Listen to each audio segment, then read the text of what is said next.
back to my new blog के छ आज म पुरै ट्रेनभित्रबाट बनाइरहेको छु किनभने भर्खर कामबाट आएर ट्रेन त पुरै खाली नै खाली छ यता पनि खाली छ होइन यता पनि खाली छ त्यो भ्लग बनाइरहेको छु कुम्बिनीबाट है यति ल्याएको छु बिहानलाई खानालाई भनेर अनि खाने सुत्ने अनि फेरि साँझ काममा जाने हो अनि है त्यही भएर के गर्नु गाई यस्तै छ कुम्बिनीको काम अब के सजिलो पनि छ लास्टै सजिलो छ यहाँ मात्र लास्ट सजिलो छ तर पैसा चाहिँ धेरै कम छ यहाँ मात्र धेरै कम छ होइन नाइट गरेर 1426 छ अहिले बढेर साइतामातिर अन्त फेरि टोकियो साइडमा चाहिँ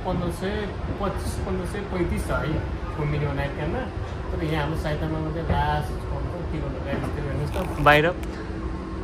यहाँ 6 बजिसक्यो उज्यालो भएकै छैन आज भर्खर सिमसिमे उज्यालो हुन लागेको छ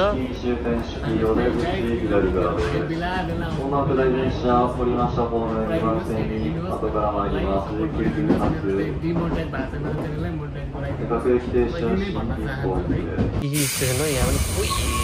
पनि कोही पनि चढ्या छैन आज फेरि के हो आज त पुरै उसो क्या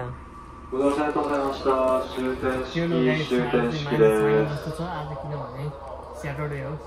コ電車と駅止まりです。お客様のご乗車できません。お近くの駅いるドアからお降りください。終点式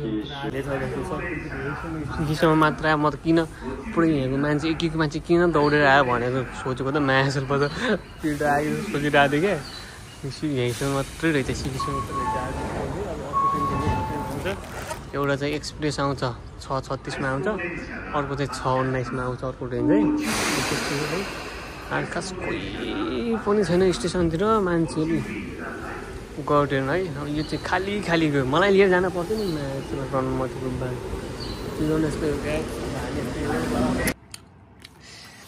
अघि नै ल्याएको रामेन होइन ट्रेनमा देखाइरहेको थियो नि त्यो रामेन हो यता एउटा खाइसकेँ अब एउटा बाँकी छ यो खाएर ल्याम्पमा त सुत्ने हो अब अनि साँझ पनि फेरि नाइट काम छ भोलि साँझ नाइट काम गरेर भोलि बिहान चाहिँ 6:30 मा कोठाइन्छ 11 बजीसम्म सुतेर 12 बजेदेखि 5 बजीसम्म काम छ 5 बजेदेखि 9 बजीसम्म सुतेर फेरि 10 बजेबाट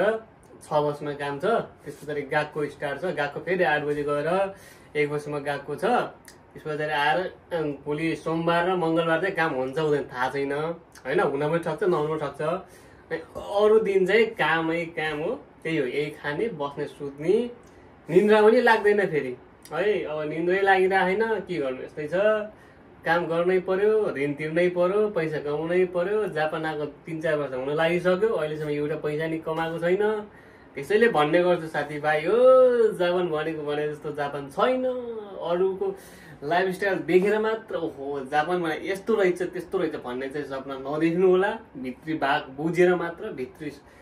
भावना बुझेर मात्र आउनु होला भन्न चाहन्छु है म त अरू केही भन्दैन म त्यही भन्न चाहन्छु